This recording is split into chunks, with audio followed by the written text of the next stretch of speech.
ಪ್ರೀತಿಯುಳ್ಳ ದೇವ ಮಕ್ಕಳೇ, ನಿಮ್ಮೆಲ್ಲರಿಗೂ ಬೇಗನೆ ಬರಲಿಕ್ಕಿರುವ ಕರ್ತನಾದ ಯೇಸು ಕ್ರಿಸ್ತನ ಮಧುರವಾದ ನಾಮದಲ್ಲಿ ವಂದನೆಗಳು. ಈ ದಿನ ಕೂಡ ತಿರುಗಿ ನಂದಾವೃತೆ ನಿಮ್ಮೆಲ್ಲರನ್ನ ನೋಡುವುದರಲ್ಲೇ ನಾನು ಬಹಳ ಸಂತೋಷವುಳ್ಳವನಾಗಿದ್ದೇನೆ. ಈ ದಿನ ಕೂಡ ಒಂದು ಚಿಕ್ಕ ಆತ್ಮಿಕ ಸಂದೇಶವನ್ನು ನಾವು ಧ್ಯಾನಿಸೋಣ. ನೀವು ಒಬ್ಬಂಟಿಗರಲ್ಲ. ಮನುಷ್ಯನ ಜೀವಿತದಲ್ಲಿ ಕಾಡುವಂಥ ಒಂದು ದೊಡ್ಡ ಸಮಸ್ಯೆ ಒಂಟಿತನ ಎಲ್ಲ ಮನುಷ್ಯರನ್ನ ಕಾಡುವಂಥ ಒಂದು ಸಮಸ್ಯೆಯಾಗಿದೆ. ನನಗೆ ಯಾರೂ ಇಲ್ಲ, ನಾನು ಏಕಾಂಗಿ, ಒಬ್ಬಂಟಿಗ, ಎಲ್ಲರಿಂದ ಕೈ ಬಿಡಲ್ಪಟ್ಟವನು ಎಂಬುದಾಗಿ ಅನೇಕರು ತಿಳಿದುಕೊಳ್ಳುತ್ತಾರೆ. ಅನೇಕ ಜನರು ನೀವು ಯಾಕೆ ಕುಡಿಯುತ್ತೀರಾ ಎಂಬುದಾಗಿ ಕೇಳಿದ್ರೆ, ನನಗೆ ಯಾರೂ ಇಲ್ಲ, ನನ್ನ ಒಂಟಿತನವನ್ನು ನಿವಾರಿಸಿಕೊಳ್ಳುವುದಕ್ಕೆ ನಾನು ಕುಡಿಯುತ್ತಾ ಇದ್ದೇನೆ ಎಂಬುದಾಗಿ ಹೇಳ್ತಾರೆ. ಅನೇಕ ಜನರು ಆತ್ಮಹತ್ಯೆ ಮಾಡಿಕೊಂಡು ಬರೆಯುತ್ತಾರೆ, ಈ ಲೋಕವೇ ನನಗೆ ಬೇಸತ್ತು ಹೋಗಿದೆ, ನನಗೆ ಒಂಟಿತನ ಕಾಡುತ್ತಾ ಇದೆ, ಆದ್ದರಿಂದ ಆತ್ಮಹತ್ಯೆ ಮಾಡಿಕೊಂಡಿದ್ದೇನೆ ಎಂಬುದಾಗಿ ಹೇಳುತ್ತಾರೆ.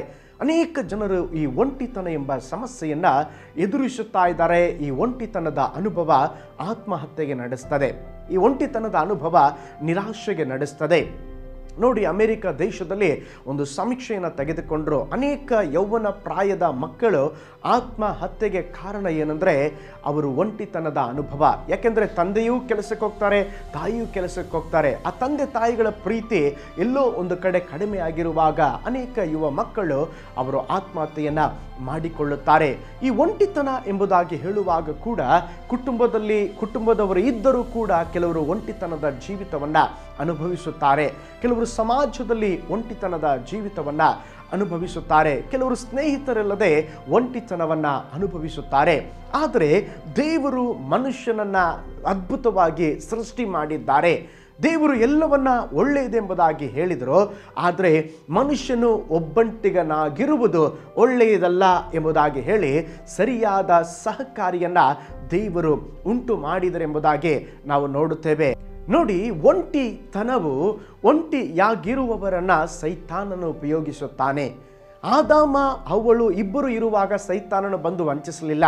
ಹವ್ವಳು ಪ್ರತ್ಯೇಕವಾಗಿ ಒಂಟಿತನದಲ್ಲಿ ಇರುವಾಗ ಹವ್ವಳನ್ನು ಪಾಪಕ್ಕೆ ಪ್ರೇರೇಪಿಸಿ ಶೋಧನೆಯನ್ನು ಕೊಟ್ಟು ದೊಡ್ಡ ಪಾಪದಲ್ಲಿ ಸೈತಾನನು ಬೀಳಿಸಿದ. ನೋಡಿ, ದಾವಿದ ಕೂಡ ದೇವರಿಗೆ ಅತಿ ಪ್ರಿಯನಾದಂಥ ವ್ಯಕ್ತಿ, ದೇವರಿಗೆ ಹೃದಯಕ್ಕೆ ಒಪ್ಪುವ ಮನುಷ್ಯ. ಆದರೆ ಅವನು ದೊಡ್ಡ ಒಂದು ಪಾಪವನ್ನು, ವ್ಯಭಿಚಾರವನ್ನು ಮಾಡುತ್ತಾ ಇದ್ದಾನೆ. ಯಾವಾಗ ಗೊತ್ತಾ? ಅವನು ಒಂಟಿಯಾಗಿ ಮಹಡಿ ಮೇಲೆ ಇದ್ದಾಗ. ನೋಡಿ, ಒಂಟಿತನದ ಜೀವಿತ ಅದು ಪಾಪಕ್ಕೆ ನಡೆಸ್ತದೆ. ಒಂಟಿತನದ ಜೀವಿತವನ್ನು ಸೈತಾನನು ಹಾಳು ಮಾಡುತ್ತಾನೆ. ಆದ್ದರಿಂದ ಯೇಸು ಕ್ರಿಸ್ತನು ಯೋಹಾನ ಬರೆದ ಸುವಾರ್ತೆ 8ನೇ ಅಧ್ಯಾಯ 29ನೇ ವಾಕ್ಯದಲ್ಲಿ ಹೇಳಿದ್ದಾರೆ, ನಾನು ದೇವರಿಗೆ ಮೆಚ್ಚುಗೆಯಾದ ಕಾರ್ಯವನ್ನು ಯಾವಾಗಲೂ ಮಾಡುವುದರಿಂದ ನಾನು ಒಬ್ಬಂಟಿಗನಲ್ಲ, ಅಥವಾ ತಂದೆ ನನ್ನನ್ನು ಒಂಟಿಗನಾಗಿ ಬಿಡುವುದಿಲ್ಲ. ಹೌದು ಪ್ರೀತಿಯ ದೇವ ಮಕ್ಕಳೇ, ನಾವು ಕೂಡ ಹೇಳೋಣ, ದೇವರು ಯೇಸು ಕ್ರಿಸ್ತನು ನನ್ನ ಜೊತೆಯಲ್ಲಿದ್ದಾರೆ, ಆದ್ದರಿಂದ ನಾನು ಒಬ್ಬಂಟಿಗನಲ್ಲ. ನನ್ನ ಸ್ನೇಹಿತರು ನನ್ನ ಜೊತೆ ಇರ್ತಾರೋ ಇಲ್ವೋ, ನನ್ನ ಬಂಧು ಮಿತ್ರಾದಿಗಳು ನನ್ನ ಜೊತೆ ಇರ್ತಾರೋ ಇಲ್ವೋ, ಆದರೆ ನಾನು ಒಬ್ಬಂಟಿಗನಲ್ಲ. ಕಾರಣ ಏನಂದರೆ ಯೇಸು ನನ್ನ ಜೊತೆಯಲ್ಲಿ ಇದ್ದಾರೆ. ಅದಕ್ಕೆ ಯೇಸು ಸ್ವಾಮಿ ಹೇಳಿದ್ದಾರೆ, ಯೋಹಾನ ಬರೆದ ಸುವಾರ್ತೆ 14ನೇ ಅಧ್ಯಾಯ 18ನೇ ವಾಕ್ಯ, ನಾನು ನಿಮ್ಮನ್ನು ಅನಾಥರನ್ನಾಗಿ ಬಿಡುವುದಿಲ್ಲ. ಕೀರ್ತನೆ 27 ಮತ್ತು 10ನೇ ವಚನದಲ್ಲಿ ನೋಡ್ತೇವೆ, ತಂದೆ ತಾಯಿಗಳು ನಿನ್ನನ್ನು ತೊರೆದು ಬಿಟ್ಟರು, ನಾನು ನಿನ್ನನ್ನು ಸೇರಿಸಿಕೊಳ್ಳುವೆನೆಂಬುದಾಗಿ ದೇವರು ಹೇಳುತ್ತಿದ್ದಾರೆ. ಈ ಚಿಕ್ಕ ಸಂದೇಶದಲ್ಲಿ 5 ಸಂಗತಿಗಳನ್ನು ನಾನು ವೇಗವಾಗಿ ನಿಮ್ಮೊಂದಿಗೆ ಹಂಚಿಕೊಳ್ಳುತ್ತೇನೆ. ನೀವು ಒಬ್ಬಂಟಿಗರೆಂಬುದಾಗಿ ಒಂದು ನಿರಾಶೆ ನಿಮ್ಮನ್ನು ಕಾಡುವಾಗ, ಒಬ್ಬಂಟಿಗರೆಂಬುದಾಗಿ ನೀವು ಭಾವಿಸುವಾಗ 5 ಸಂಗತಿಗಳನ್ನು ನೆನಪಿಸಿಕೊಳ್ಳಿರಿ. ನೀವು ಒಬ್ಬಂಟಿಗರೆಂಬುದಾಗಿ ಭಾವಿಸುವಾಗ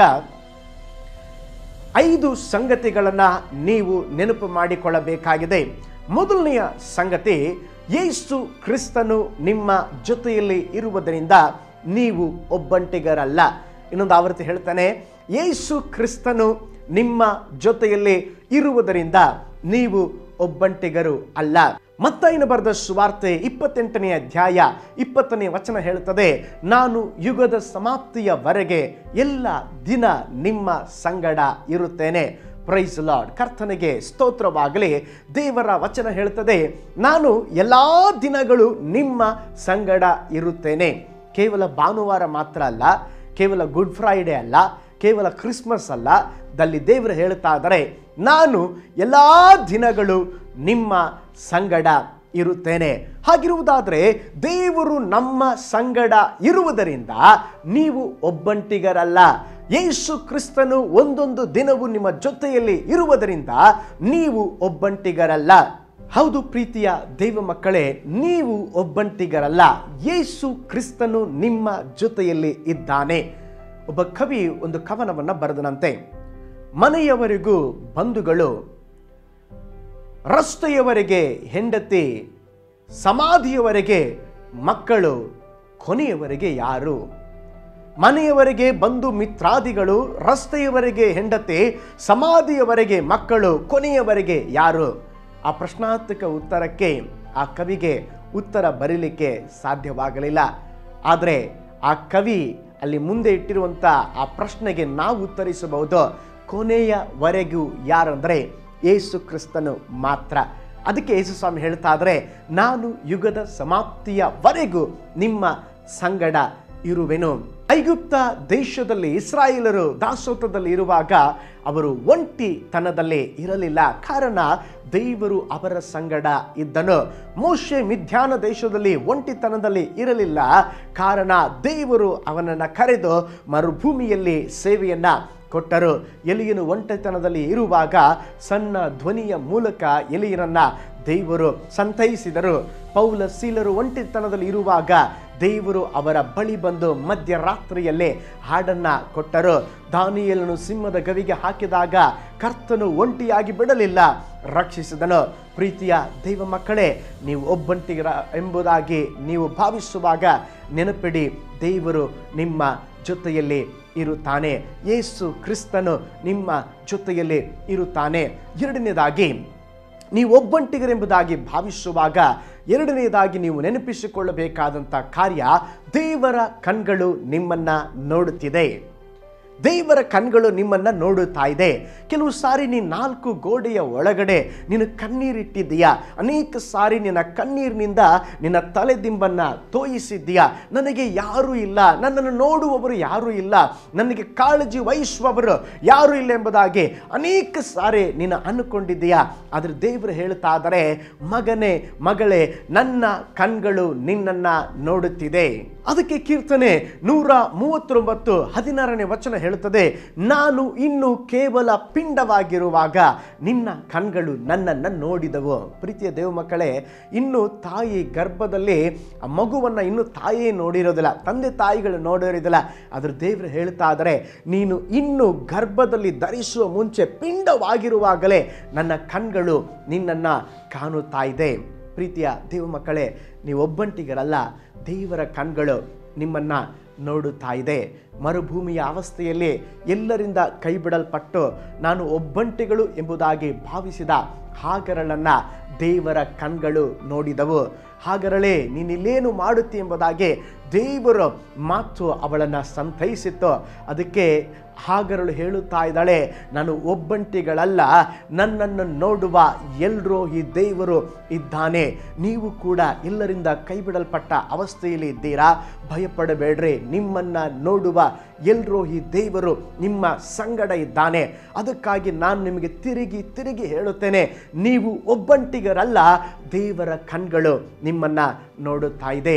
ಮೂರನೇದಾಗಿ, ನೀವು ಒಬ್ಬಂಟಿಗರೆಂಬುದಾಗಿ ಭಾವಿಸುವಾಗ ನೀವು ನೆನಪಿಸಿಕೊಳ್ಳಬೇಕಾದಂಥ ಸಂಗತಿ, ದೇವರು ನಿಮ್ಮನ್ನ ಕೈ ಬಿಟ್ಟಿಲ್ಲ, ದೇವರು ನಿಮ್ಮನ್ನ ಕೈ ಬಿಡುವುದಿಲ್ಲ. ಇಬ್ರಿಯ ಪತ್ರಿಕೆ 13:5 ಹೇಳುತ್ತದೆ, ನಾನು ನಿನ್ನನ್ನು ಎಂದಿಗೂ ಕೈ ಬಿಡುವುದಿಲ್ಲ, ಎಂದಿಗೂ ತೊರೆಯುವುದಿಲ್ಲ ಎಂಬುದಾಗಿ ದೇವರೇ ಹೇಳಿದ್ದಾರೆ. ಒಬ್ಬ ಮನುಷ್ಯನು ಹೇಳಿದರೆ ಕೈ ಬಿಟ್ಟು ಬಿಡ್ತಾನೆ, ನಾನು ನಿನ್ನನ್ನು ಕೈ ಬಿಡೋದಿಲ್ಲ ಎಂಬುದಾಗಿ ಅನೇಕ ಪ್ರೀತಿಸುವಂಥ ಯುವ ಪ್ರೇಮಿಗಳು ಹೇಳ್ತಾರೆ. ಆಮೇಲೆ ಇವನು ಒಂದು ಕೈ ಬಿಡ್ತಾನೆ, ಅವರು ಕೈ ಬಿಡ್ತಾರೆ. ಆದರೆ ನನ್ನ ದೇವರು ಹಾಗಲ್ಲ. ನನ್ನ ದೇವರು ಹೇಳುತ್ತಾ ಇದ್ದಾರೆ, ನಾನು ನಿಮ್ಮನ್ನ ಎಂದಿಗೂ ಕೈ ಬಿಡುವುದಿಲ್ಲ. ನೀವು ಒಬ್ಬಂಟಿಗರಾಗಿಲ್ಲ, ಕಾರಣ ದೇವರು ನಿಮ್ಮನ್ನು ಕೈ ಬಿಟ್ಟಿಲ್ಲ. ನೀವು ಏಕಾಂಗಿಯಾಗಿರಬಹುದು. ಕೆಲವು ಸಾರಿ ಎಲ್ಲರೂ ನನ್ನನ್ನು ಕೈ ಬಿಟ್ಟಿದ್ದಾರೆಂಬುದಾಗಿ ಭಾವನೆ ಬರಬಹುದು. ದೇವರು ಹೇಳುತ್ತಾ ಇದ್ದಾರೆ, ಮಗನೇ ಮಗಳೇ, ನನ್ನ ಕೈಗಳಲ್ಲಿ ನಿನ್ನನ್ನು ಚಿತ್ರಿಸಿದ್ದೇನೆ. ಕೈಗಳಲ್ಲಿ ನಾನು ಚಿತ್ರಿಸಿದ ಕಾರಣ ಈಗೋ ನನ್ನ ಅಂಗೈಯಲ್ಲಿ ನಿನ್ನ ಚಿತ್ರಿಸಿದ್ದೇನೆ, ನಾನು ನಿನ್ನನ್ನು ಮರೆಯುವುದಿಲ್ಲ ಎಂಬುದಾಗಿ ದೇವರು ಹೇಳುತ್ತಿದ್ದಾರೆ.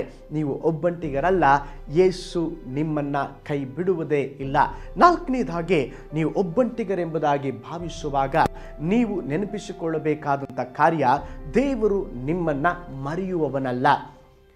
ಯೆಶಾಯನು ಬರೆದ ಪ್ರವಾದನೆ ಗ್ರಂಥ 49ನೇ ಅಧ್ಯಾಯ 14ರಿಂದ 16ನೇ ವಚನ ನೋಡುತ್ತೇವೆ. ಚೀಯೋನ್ ನಗರಿಯಾದರೂ ಯೆಹೋವನು ನನ್ನನ್ನು ಕೈಬಿಟ್ಟಿದ್ದಾನೆ, ಕರ್ತನು ನನ್ನನ್ನು ಮರೆತಿದ್ದಾನಲ್ಲ ಅಂದುಕೊಂಡಳು.